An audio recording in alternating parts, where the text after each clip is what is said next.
Hey guys, welcome back to another video. It's Josh here again, and today we're going to be doing another CEX haul, as you can see from the brightly coloured bag right in front of me. I just want to update you guys before I start. I want to update you on the coronavirus situation with this channel and with me going to buy games and stuff like that for new hauls.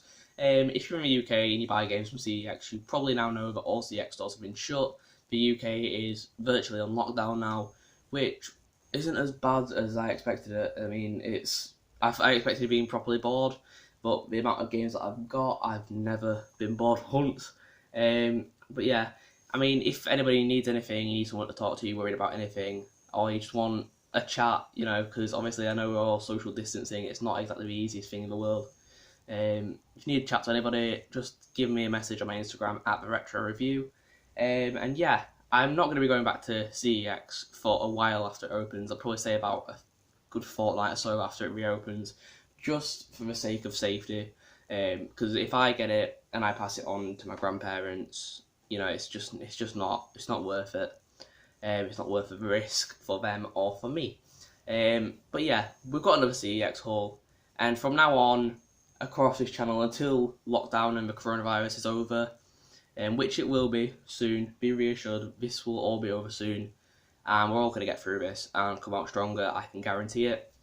I'm going to be doing hauls based on games that I have previously bought. I mean, I've got each list, because I take a list of CEX with me, just so I know what games I'm getting and I don't forget. And I've got each list saved in like a folder, just for like a situation like this. And I'm just going to be doing hauls that I would have done previously, but I haven't done yet. So most of the games in the new hauls I will have played, but it's still content. It's still going to be good. I'm going to try and make it as relaxed and easy as possible for you guys, and hopefully take your mind off the current situation, because I know it's quite worrying, and I'm not going to talk about it much more. I just want to get into this video and yeah, just try and take your mind off of everything that's going on, and I hope you enjoy this. Now, this haul is from the last time I visited CEX, which is around about early March. I did announce on my Instagram that I wouldn't be going, and then a few days later it was all locked down. There's a few games that are by my side here. I don't know if you can hear me tapping them, but they won't actually go in the bag because it will make the bag fall harder than my life. So yeah, we're just going to get straight into it. So I'm going to move the bag over here, and I'm going to start off with the games that aren't in the bag. I hope you enjoy the lovely fruit I have laid out there. Lamp, phone, fruit, speaker, radio, boombox. Is it a boombox? Yeah, it's a boombox. I didn't even know I had that. Just some things you notice and some things you don't. Anyway, starting off, we've got 3 DS games. And we actually have a 3DS game amongst the 3 DS games. If that made sense to anybody, well done. I'll give you a prize. I'll give you 10 quid. You're not getting 10 quid, sorry. Anyway, starting off with a game that not many people actually have heard of. The Sun's Crossword Challenge. I love how I just threw that straight into a screen. Yeah, the Sun's Crossword Challenge. Now, not many people know about this, but it's got over 1,000 crosswords, and it's just quite easy. It's got like a little handwriting mechanism, system, AI, whatever you want to call it, so that you can like literally write it onto the screen, which is quite cool actually. I mean, you also got a keyboard, as you can see there, and a lovely little sticker saying 222-6755. I mean, that could be an Argos code, I don't know. But yeah, it's an old game, 2007. So yeah, really old game. I was 3 when it came out, but it's quite cool. It's quite easy to get into, and it's just chilled out. It gives you something to do. It kind of puts your mind at ease, to be honest. It's just quite chilled. And yeah, that's what I like about this game. I mean, if I open it up, there we go. You've actually got a manual. Now, I don't always get manuals with DS games. And a lovely health and safety precautions booklet. If anybody needs a health and safety precautions booklet for the Nintendo DS, hit me up, because I've got about 100. Because sometimes when I go to see, you actually get 2 of these. So yeah, I've got quite a lot. And if I just whip out the card, there we go. I don't know if it's going to focus on it. I'm going to try. There we go. The Sun's Crossword Challenge. I've got a little bit of sticker attached to my finger. Brilliant. I've just been taking the stickers off of the cases, and there's a load of sticker residue left on there. I don't know if you can see it in the light. There you go. If anybody knows how to get that off, please hit me up, because it really triggers me and it's just really annoying. But yeah, this was 50p as well. So yeah, not a bad game. Normally DS games are quite expensive. Anyway, moving on to the next game, also on the DS, Zenduku. Now this is a Sudoku game based on martial arts. It's like a Japanese martial arts Sudoku game. And it is actually a lot of fun. I mean, it's not the best game in the world, but it's quite chilled out. I mean, I've played it about once, and I've played the Sun Crossword about twice. Yeah, I do like them both. It's quite cool. It's obviously, like I say, it's not the world's best game because of the little symbols that you have on there. I mean, it's unique, but it's just not right, to be honest. I feel like it should be numbers or letters or nothing at all, to be honest. But yeah, I mean, it's got quite a cool like health system. So you're attacking the other player, and it's just quite cool because it's got little mini games as well, as you can see there. So yeah, I do like it. It was 50p as well. If I open it up, another one, and we've got the Zenduku manual. It's quite a big manual, but it's got like 2 different languages in it. So yeah, anyway, whack that back in, whip out the card. You know, for those of you who have never seen a DS card before, there we go. I nearly dropped it then as well. Good thing about DS cards is they're quite hard to break. So when I buy them from CEX, I'm quite assured that I want to take it back because they literally normally all work. Discs sometimes are a little bit scratched and it just stops them from working. Like little mini scratches on the top of a disc just stop them from working. So yeah, anyway, moving them across to the side. You can probably see them in the corner of the screen. We've got the 3DS game of the 3DS games. Here we have Dual Pen Sports. Now, I genuinely thought this was a mainstream title like Wii Sports. But then I realised it was made by Bandai, like Bandai Namco and that. And it has all the qualities of a mainstream DS title. Like, I really thought this was like Wii Sports. Opening it up, we have a new and improved health and safety information booklet. There we go. You can find out about health and safety of the DS system in Spanish. If anybody reads Spanish, you're welcome to it. But yeah, Dual Pen Sports. If I can get onto the actual English part, yeah, as you can see, you've got different things. You've got like finger agility tests. I know it's not really focusing well. Come on, focus. There we go. You got finger agility tests. You got like different games of tap exercises like separate, trace, symmetry. They're actually not bad. They're quite cool. Local wireless, which I've never used. I've never played online on a DS. So yeah. And moving on to here, you got like different challenges. They're your little points, your little currency that you earn whenever you complete a game or like a match or whatever. Whipping out the card, as you can see, 3DS cards have the little stupid, I don't know what you call it, protrusion at the top. So yeah, I apologise by the way, I have like really whacked up my thumb, which isn't always the most painless thing. So yeah, Dual Pen Sports, not a bad game. I actually really like it. I'm not even joking. I've played it about 20 times since I got it.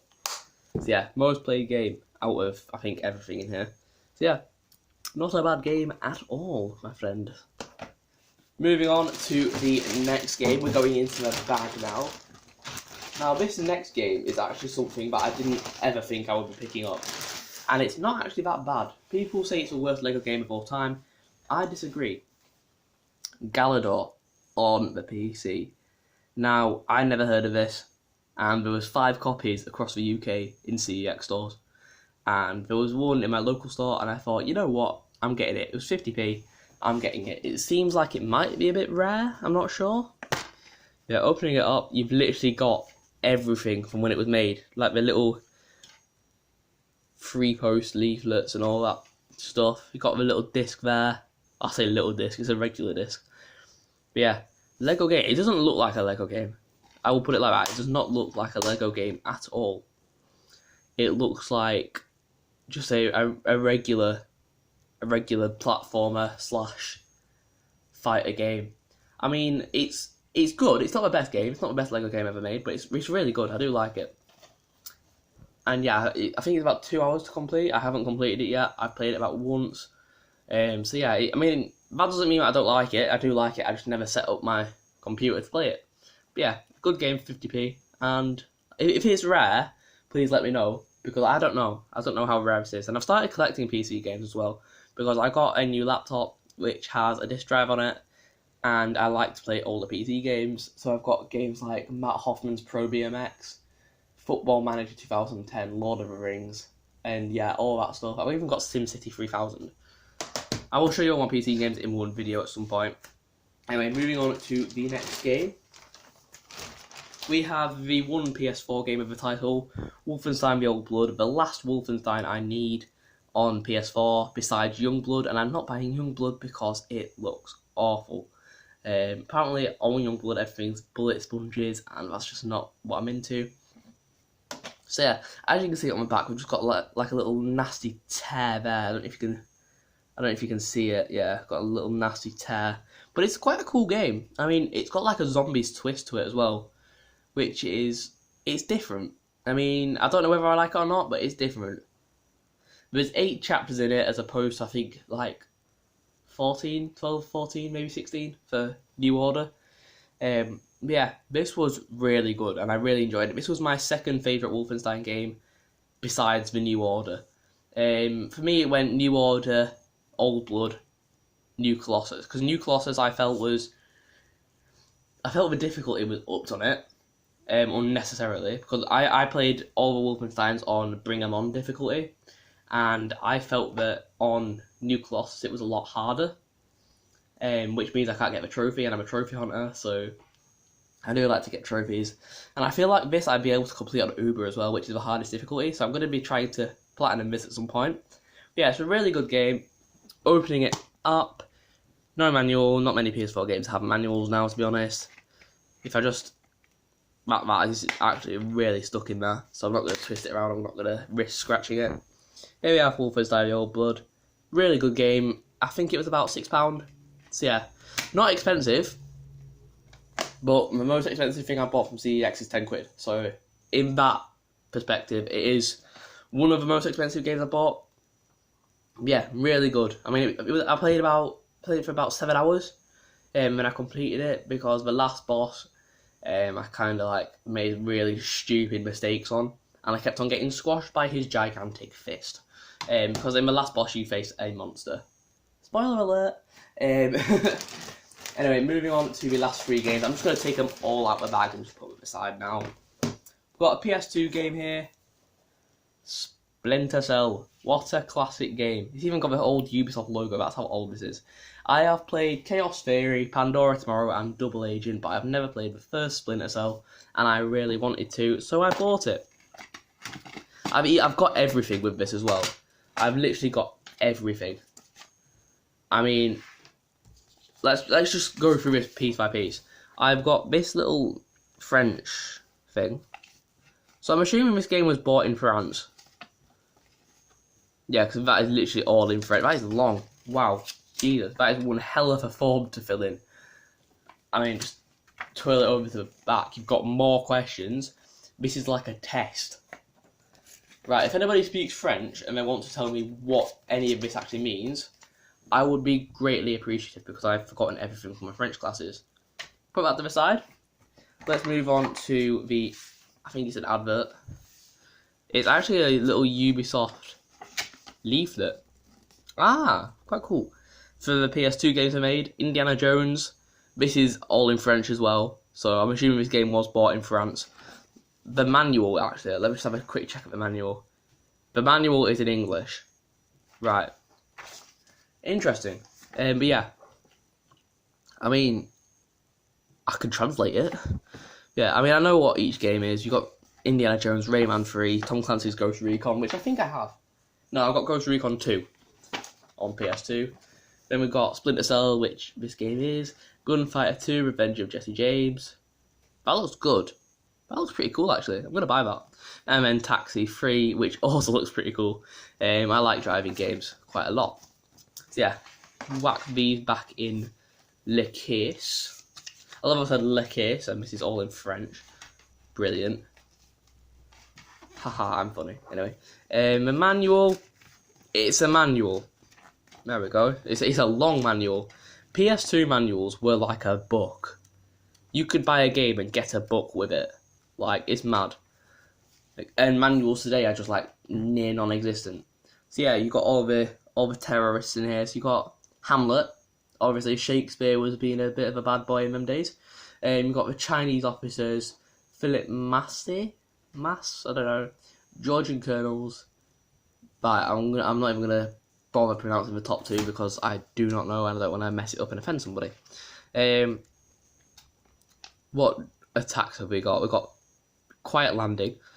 We've got door peek, repel shooting, hanging shooting, split jump. That looks painful. That looks painful. I'm not even going to attempt that in real life, let alone in the game. I can't even speak today. Ripping out the disc. Well, not ripping out the disc because I want to protect it with all my heart. Here we have the actual game disc. Unfortunately, it's not a blue one. I like it when you get a blue disc. But yeah. Whack that back in the case. 4 new levels of gut-wrenching stealth action, 30 new minutes, I've never before seen cinematics, and a new intro with original music by Prague Orchestra. Beautiful. Next game. Silent Scope. Never heard of this one. It looks pretty decent. I like a good sniper game from 1999/2000, so I'm assuming around the holiday period. I mean, on the back, I think someone spilt coffee on this, and I'm a bit disgusted by it because look at it. I don't know if you can see, just up there. I think someone spilt coffee on it, which is really annoying because I like a clean case, and I'll probably go and buy a case off eBay or something. But yeah, opening it up, we actually have a blue disc with this one, but we also have a broken thingy. I mean, I don't know if you can see it there. Yeah, just on the back part of the case, it's just like broken. It's hanging a bit. But yeah, I've managed to fix it so the disc actually sits in it. As you can see, blue disc, nice and clean, like a good blue disc. And just taking it out, we've got all the leaflets again. We've even got the Konami PO box thing. Another form. What game was this card in? Silent Scope. Are you the person who played this game the most? Yes, because I bought it. Why was this game purchased, self-purchased? I'm actually just going to go through this form and just fill it out, send it off, and see what happens, because I will absolutely wet myself if I get a reply. Anyway, Silent Scope, opening it up, there's 6 stages, so it's quite a short game, but it looks quite cool. It just looks quite easy to play. Like Milwaukee Imperial Hotel, Wisconsin, mission rescue the First Lady. Football stadium, rescue the President's daughter, so it's quite an intense game, but quite like chilled out settings, like highway, downtown, and then stadium and a hotel. So yeah, it's like James Bond type feel. I've got quite a lot of James Bond games on PS2 and I love each and every one of them. So yeah, anyway guys, that is it for this video. Hope you enjoyed it. If you like it, smash the thumbs up button, it means a lot. Also, don't forget to subscribe, clicking the red button down below. And also comment down below what you thought of it and if there's any games you want me to play and or buy once everything is cleared up with COVID-19. Anyway guys, stay safe, stay well, and I'll see you in the next video. Bye guys.